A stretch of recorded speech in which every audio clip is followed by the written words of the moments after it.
Hello people of the earth and welcome to QuickSaveTV. My name is Mike and this is going to be QuickSave Daily number 19.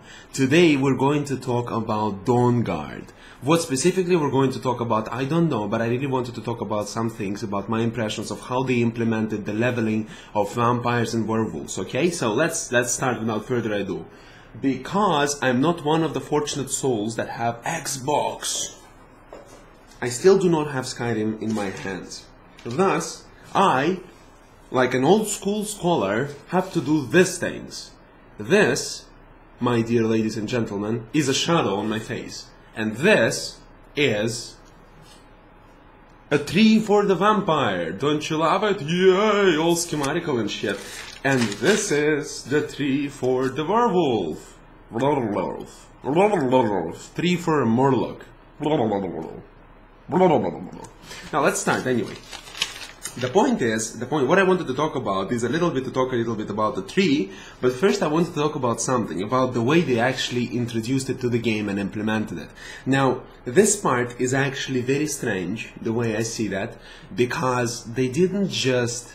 Now, ask yourself a question. Why would Bethesda, this gigantic magnate of the mother of free roaming, of the freedom in the role-playing games, the mother of this free role-playing system in which you are free to do whatever the hell you then desire and you are slowly advanced towards your final goal, right, to get good at what you chose to be.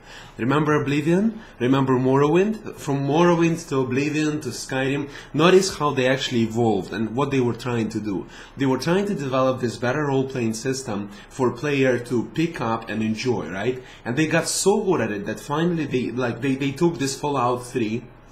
It was a step out, it was a attempt to actually try to implement all this knowledge and try to get themselves a classical role-playing system with a lot of freedom and perk selection from Fallout 2 and Fallout 1, right? What they did in Skyrim is they actually mixed up their knowledge from Fallout 3 and Oblivion. What came out is a child, the role-playing system in Skyrim. Role-playing system in Skyrim, even though is more free than in Oblivion, it's a lie. It actually is just as shackled, okay? Why is it shackled? In Oblivion, for instance, look, what did you have to do to level up? First thing you do when you start the game, you take these many skills, 21 of them if I'm not mistaken, and you have to select 7. You select 7 of them which become your main skill, and only by leveling these main skills, you will learn something new and advance in the level. Okay? On top of that, those main skills would get increased in the beginning to like by 10-15 points to the level of from novice to journeyman, I think. Was it journeyman? Novice, journeyman, apprentice, no, the journeyman, okay? So that you would receive first benefit. For instance, with a bow, with marksmanship, what would happen? You would stop draining your fatigue as you're pulling the bow, right? As you're pulling the string. The people who professionally do the bow will laugh at me right now. Yes, what's your name? Mr. Gray, I'm talking to you right now. Now, anyway, the point is, you would select the 7 skills and you would be tied to them. You would be shackled within the 7 skills and you would have to level them up in order to advance in levels. Now the funny part, the way in Oblivion it worked, you had these characteristics, the attributes as well. But the attributes were leveled in a very peculiar fashion. So, once you would reach a level, depending on what skills you have increased, this is the way your skills would advance in Oblivion, right? If you would increase, for instance, 10 times, like, block, right? On your next level up, you would be able to increase your endurance by 5 points, which was the max, right? You can increase by 1, 2, 3, 4, 5, and you could only select 3 attributes to increase. So you naturally would increase the ones that increase the most, right? But there were most important ones, such as endurance, such as strength, for instance, like depending on what kind of character you are, right? And increasing your endurance were universally important for each of the characters because the health was increased each level by the percentage of endurance, right? 1/10, I think, for endurance. So having high endurance was vital, you know, extremely important. So you had to do that. Now, what it led to many exploits. So for instance, you would create a character, say you would create an assassin. So what you would use one-handed, you would use daggers, and then you would use a bow in order to reach the enemies from afar. You would also use alchemy, right? But in order to be effective at that, you would also have to have high health. So you would exploit in order to get it. You would use smithing in order to get this 5 points each level as soon as possible. Which was shit, okay? It was a shitty freedom in which you was forced to do specific things. In essence, it lacked freedom.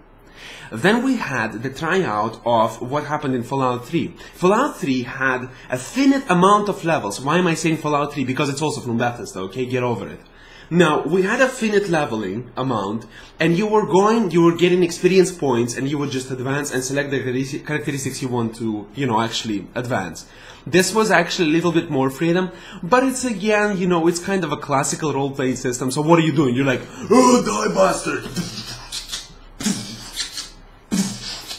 Okay, I want intelligence up, I want computer science up, but all I was doing the last level, I was killing beasts, right? What? How is it logical?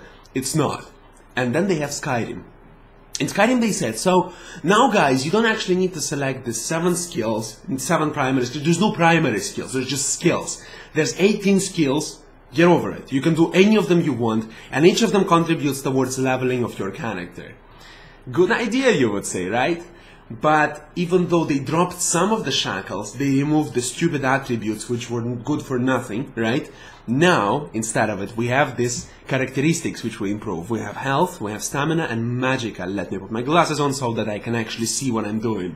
Now, these attributes are increased leveling, and you don't really care when you increase.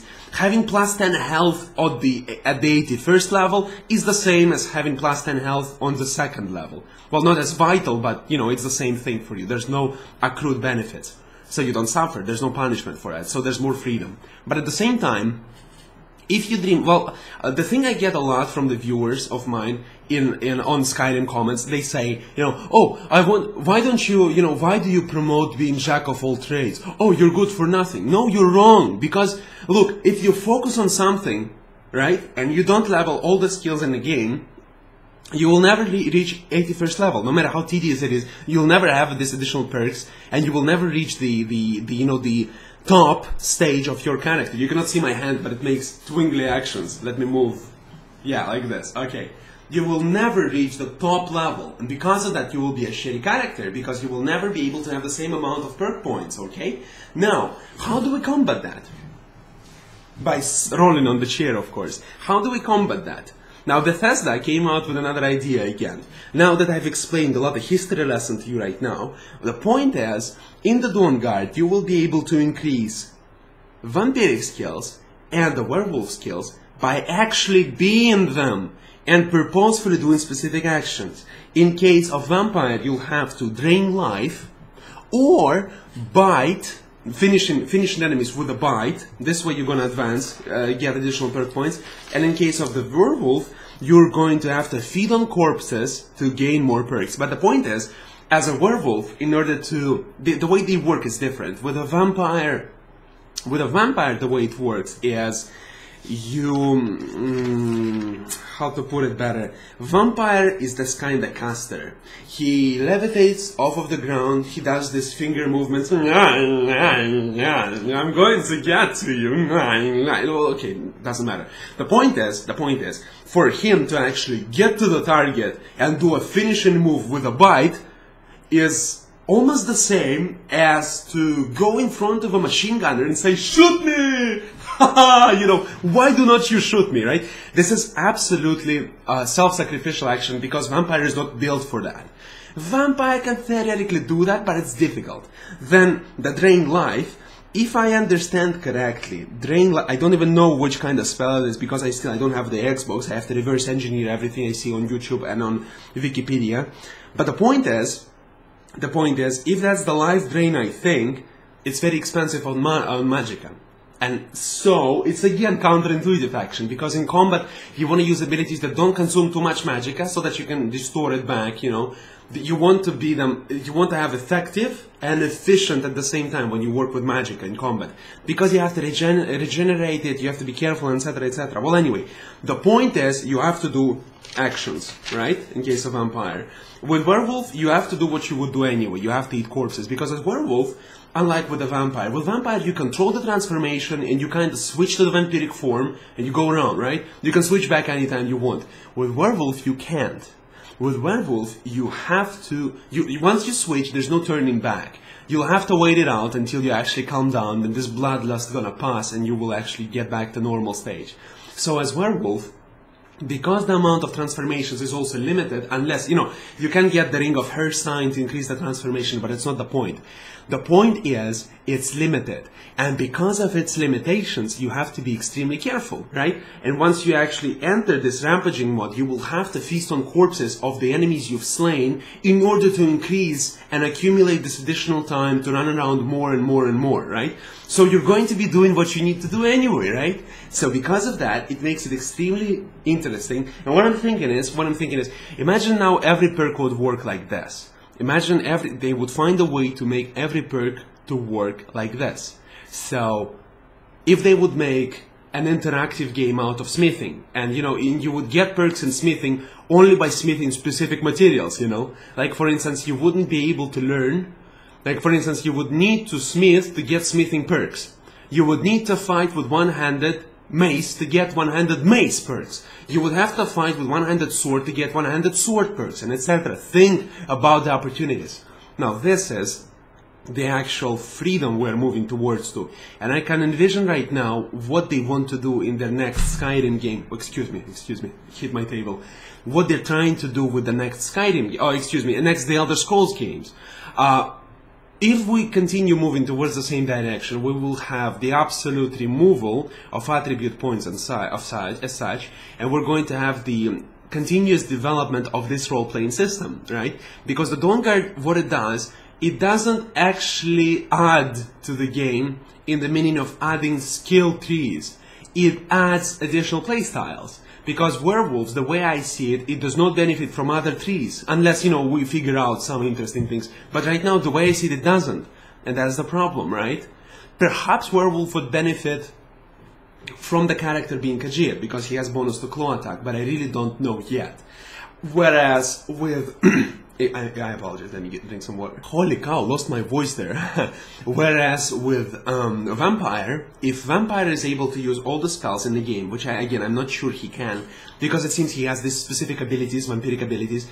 If he can, then it means that Vampire is actually benefited by character being a mage. So I have to figure all these things out. Well, anyway, it just seems very interesting right now, and I'm gonna stop at this point so we have something to talk about tomorrow. Thank you so much for watching, thank you so much for listening. If you enjoyed this video about Dawnguard, please do not forget to subscribe to my channel, QuickSaveTV, in order to support my work and get notified when new content becomes available. My name is Mike, it was a pleasure giving you this commentary today. Subscribe today to become an Earthling, because it's awesome. Be the Earthling, because being Earthling is awesome, officially. Thank you so much for watching, thank you so much for listening, have a greatest day, and come back tomorrow to see another QuickSave, I think tomorrow, for the next QuickSave Daily. Thank you so much, have a great day, and bye-bye.